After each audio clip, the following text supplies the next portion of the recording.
दोस्तों नमस्कार, स्वागत है आप सभी का गोल्डन पाठशाला में।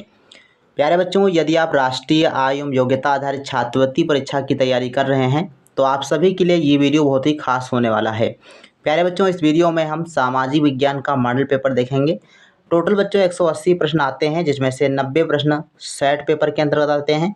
और सेट पेपर में आपके 3 सब्जेक्ट पूछे जाते हैं: सामाजिक विज्ञान, विज्ञान और गणित। सामाजिक विज्ञान के 35 प्रश्न होते हैं, विज्ञान के 35 प्रश्न होते हैं और गणित के आपके 20 प्रश्न पूछे जाते हैं। इसके अलावा 90 प्रश्न आपके मैथ पेपर के अंतर्गत आते हैं। मैथ पेपर में आपकी रीजनिंग पूछी जाती है, तो रीजनिंग की क्लास स्टार्ट है, आप लोग डेली वीडियो देखा करें। इसके अलावा मैथ पेपर के अंतर्गत जो भी महत्वपूर्ण टॉपिक वाइज और प्रीवियस ईयर क्वेश्चन पेपर है वो आप सभी को बताया जा रहे हैं। तो आप सभी लोग चैनल को सब्सक्राइब कर लें और साथ ही अपने दोस्तों के साथ वीडियो को जरूर शेयर कर दीजिए। तो आइए आज के इस मॉडल पेपर को हल करते हैं। इससे आपको जानकारी हो जाएगी कितनी आपकी तैयारी हुई है और कितनी बेहतर तैयारी करने की आवश्यकता है।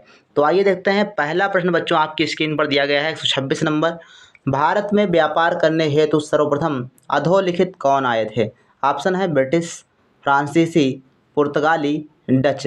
तो राइट आंसर क्या है आप सभी लोग अपने हिसाब से सोच के लगाइएगा और कितने क्वेश्चन आपके सही हुए हैं लास्ट में आप लोग जरूर बताइएगा।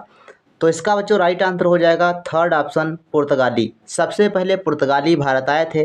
पुर्तगाल का रहने वाला वास्को डिगामा 1498 ईस्वी में भारत सबसे पहले आया था। 127 नंबर प्रश्न है, सम्राट अशोक ने किस धर्म को अपनाया था? ऑप्शन है बौद्ध, हिंदू, जैन या शैव। तो सम्राट अशोक इन्होंने बौद्ध धर्म अपनाया था और इन्होंने, ध्यान रखिएगा, 261 ईसा पूर्व में एक युद्ध लड़ा था जिसका नाम था कलिंग का युद्ध। और कलिंग के युद्ध में इन्होंने जो है विजय तो हासिल की, लेकिन उसमें हुए नरसंहार से इनका मन जो है आहत हो गया था और कभी भी भविष्य में युद्ध न लड़ने के लिए संकल्प ले लिया था और बौद्ध धर्म अपनाया था।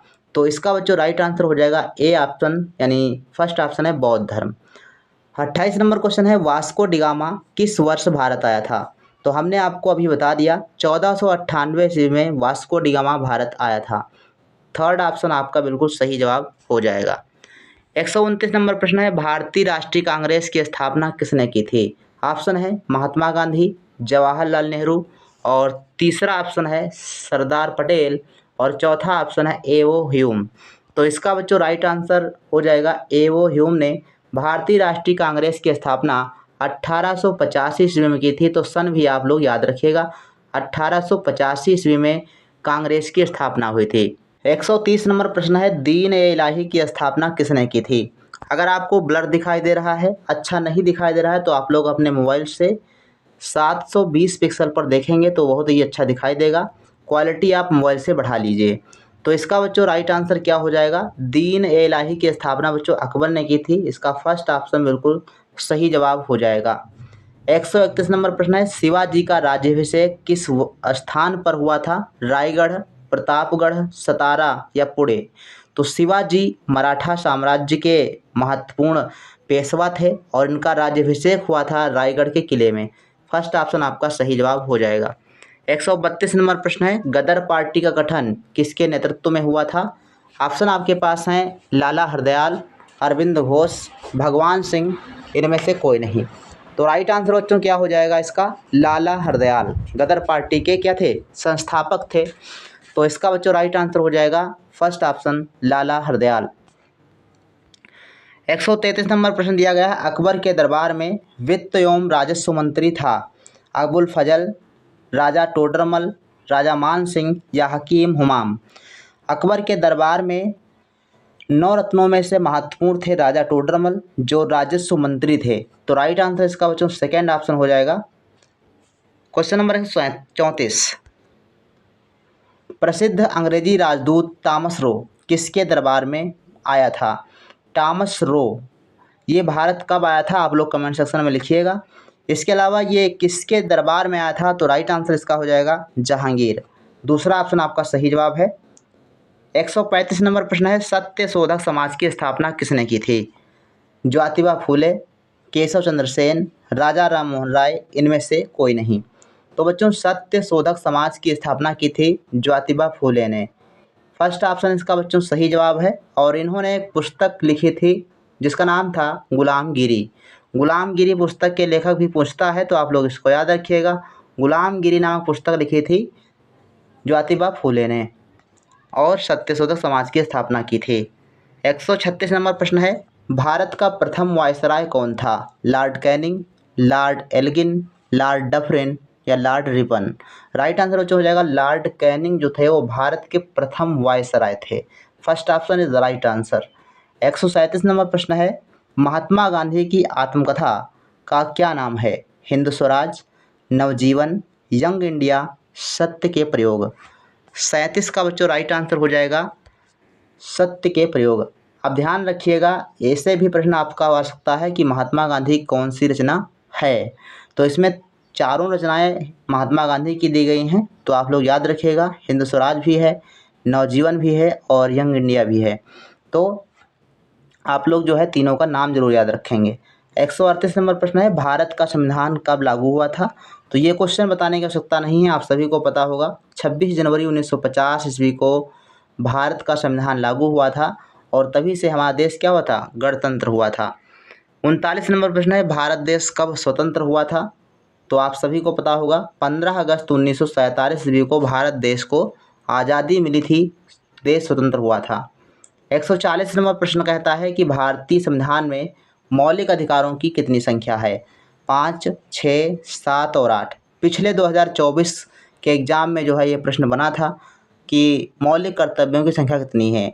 तो दोनों याद रखिएगा, कोई एक आपसे पूछ सकता है। तो मौलिक जो अधिकार हैं वो 6 हैं और मौलिक कर्तव्य कितने हैं? तो 11। मौलिक कर्तव्यों की संख्या 11 और मौलिक अधिकारों की संख्या 6 है। इंपॉर्टेंट है, आप लोग इसको जरूर याद रखेंगे। 141 नंबर बच्चों प्रश्न दिया गया है, कितने वर्ष के लोगों को वोट देने का अधिकार है? बहुत ही सिंपल प्रश्न है। 18 वर्ष की जब किसी की आयु पूरी हो जाती है तो उसका जो है वोट देने का अधिकार उसको हो जाता है।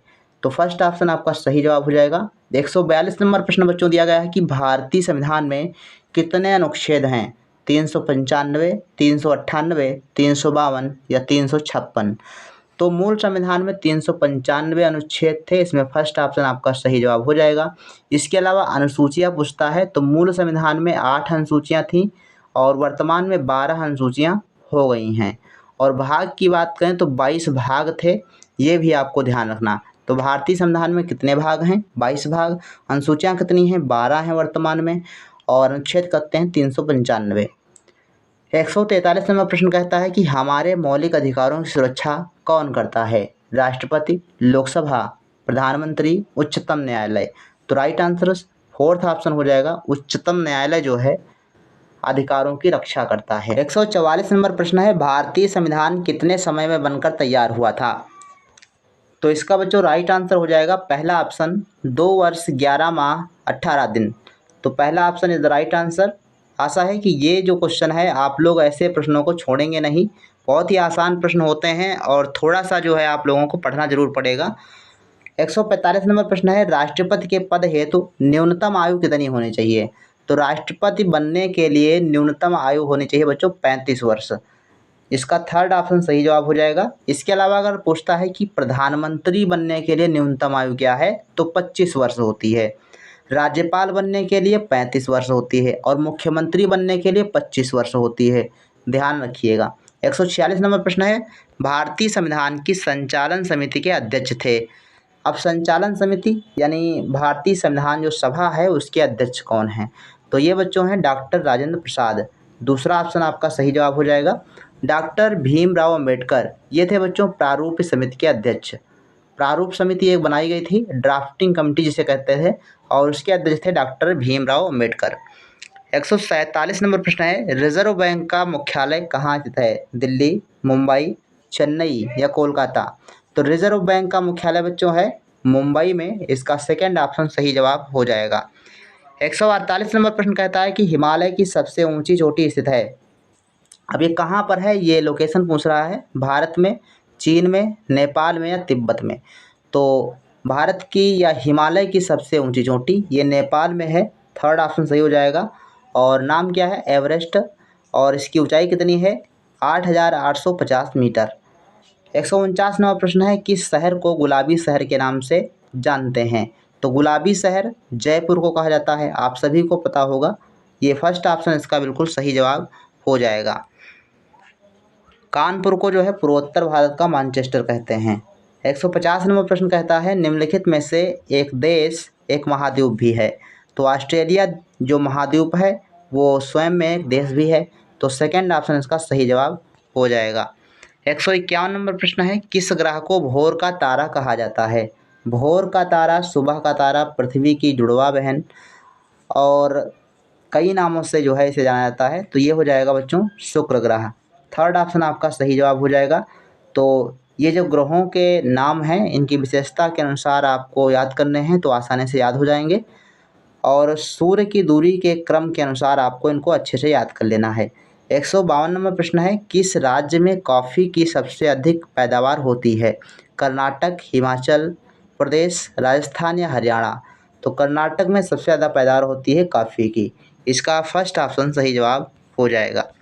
153 नंबर प्रश्न कहता है कि नागार्जुन सागर परियोजना स्थित है, किस नदी पर है? महानदी, कृष्णा, कावेरी, गोदावरी? तो नागार्जुन सागर ये कृष्णा नदी पर है, इसको आप ध्यान रखेंगे। नागार्जुन, अर्जुन जो थे वो कृष्ण के साथ रहते थे, तो नागार्जुन परियोजना कृष्णा नदी पर। तो राइट आंसर उसका बच्चों सेकंड ऑप्शन हो जाएगा। 154 नंबर प्रश्न कहता है कि भारत का दक्षिणतम बिंदु कौन सा है? किबिथू, गौर मोता, इंदिरा पॉइंट, सियाचिन ग्लेशियर? तो इसका बच्चों राइट आंसर हो जाएगा इंदिरा पॉइंट। इंदिरा पॉइंट ये सबसे दक्षिणतम बिंदु है और सबसे जो पूर्वी बिंदु है वो किबिथू है, ध्यान रखिएगा। किबिथू क्या है? सबसे जो है पूर्वी बिंदु है। इसके बाद क्वेश्चन नंबर 155, निम्न में से कौन जलधारा गर्म जलधारा है? लेब्राडोर, कनारी, गल्फ स्ट्रीम, बेंगुला? तो थर्ड ऑप्शन सही बच्चों है गल्फ स्ट्रीम। स्ट्रीम जो होती है वो गर्म ही होती है, स्ट्रीम का मतलब भाप का बनना, स्ट्रीम होता है, स्ट्रीम गर्म होती है, तो गल्फ स्ट्रीम से याद रखिए ये गर्म जलधारा है और यही पूछी जाती है। 156 नंबर प्रश्न है, कपास की खेती के लिए सबसे उपयुक्त मिट्टी कौन सी है? तो कपास की खेती के लिए बच्चों काली मिट्टी बहुत ही महत्वपूर्ण होती है, जो कि महाराष्ट्र, गुजरात और मध्य प्रदेश के क्षेत्रों में पाई जाती है। तो थर्ड ऑप्शन इसका बच्चों सही जवाब हो जाएगा काली मिट्टी। 157 नंबर प्रश्न है, विश्व का सबसे बड़ा महाद्वीप कौन सा है? ऑस्ट्रेलिया, यूरोप, अफ्रीका या फिर एशिया? सबसे बड़ा महाद्वीप एशिया है और सबसे छोटा महाद्वीप ऑस्ट्रेलिया है। ठीक, सबसे बड़ा जो महाद्वीप है वो एशिया महाद्वीप है और सबसे जो छोटा महाद्वीप है वो ऑस्ट्रेलिया महाद्वीप है, याद रखिएगा इंपॉर्टेंट चीज़ें। 158 नंबर प्रश्न है, ग्रेनाइट उदाहरण है आग्नेय शैल का, अवसादी शैल का, रूपांतरित शैल का, इनमें से कोई नहीं? तो आग्नेय शैल का उदाहरण है ग्रेनाइट और एक आपने कक्षा 7 की किताब में पढ़ा होगा। 159 नंबर प्रश्न है, वायुमंडल की किस परत में वर्षा होती है? तो वर्षा, आंधी, तूफान, सभी मौसमी घटनाएं जो होती हैं वो क्षोभ मंडल में देखने को मिलती हैं, इसका सेकंड ऑप्शन सही जवाब हो जाएगा। और इसके अलावा मध्य मंडल में उल्कापात जैसी घटनाएं देखने को मिलती हैं। समताप मंडल में जो है एक परत पाई जाती है ओजोन परत, तो इसको भी आप ध्यान रखेंगे। ओजोन परत हमारे शरीर को जो है पराबैंगनी किरणों से बचाती है। 160 नंबर प्रश्न है, सीसी एक प्रकार की होती है, छिपकली, भेड़, जहरीली मक्खी या फिर गिलहरी? तो राइट आंसर बच्चों हो जाएगा इसका थर्ड ऑप्शन, जहरीली मक्खी होती है। तो ये बच्चों रहे आपके 35 प्रश्न जो सामाजिक विज्ञान के थे। 35 में से आपके कितने प्रश्न सही हुए हैं आप लोग ईमानदारी से कमेंट जरूर करिएगा और पूरा वीडियो आप लोग ध्यान से देखा करें, क्योंकि एक एक प्रश्न आपके लिए काफ़ी इम्पोर्टेंट है और इसी प्रकार के प्रश्न आपकी परीक्षाओं में आते हैं। तो आप सभी लोग रेगुलर वीडियो देखने के लिए चैनल को सब्सक्राइब कर लें, साथ में आप सभी लोग अपने दोस्तों के साथ वीडियो को ज़रूर शेयर कर दें। मिलते हैं फिर नेक्स्ट वीडियो में, तब तक के लिए धन्यवाद। जय हिंद, वंदे मातरम।